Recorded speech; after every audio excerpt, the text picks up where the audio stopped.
திண்டுக்கல் மாவட்டம் கொடைக்கானல் தாண்டி பகுதியில் கிராம மக்கள் ஒன்று திரண்டு 22வது வருடம் சேத்தாண்டி திருவிழா கொண்டாட்டம். கொடைக்கானல் கீழ்மலை பகுதியில் அமைந்துள்ளது தாண்டிக்குடி. இந்த கிராமத்தை சுற்றி சுமார் 5க்கும் மேற்பட்ட கிராமங்கள் உள்ளது. தாண்டிக்குடி கிராமத்தில் முத்தாலம்மன், பட்டாளம்மன் கோவில் உள்ளது. இக்கோவில் திருவிழாவானது 2 வருடத்திற்கு ஒரு முறை நடைபெறும் விழாவானது தொடர்ந்து 3 நாட்கள் நடைபெறும். இத்திருவிழாவில் தாண்டிக்குடி கிராமத்தை சுற்றியுள்ள பொதுமக்கள் அனைவரும் கலந்து கொள்வார்கள்.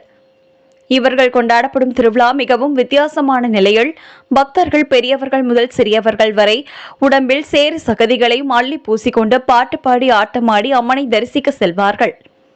மேலும் விழாவை பற்றி அவர் மக்கள் கூறுகையில், எந்த விதமான நோய் நொடியும் இன்றி வாழவும், விவசாயம் செழிக்கவும் மற்றும் அம்மனின் அருள் கிடைப்பதற்காகவும் நாங்கள் எங்கள் உடம்புகளில் சேர் மற்றும் சகதிகளையும் வண்ணங்களையும் பூசி திருவிழா கொண்டாடப்படுகின்றது என்று அப்பகுதி மக்கள் கூறுகின்றனர்.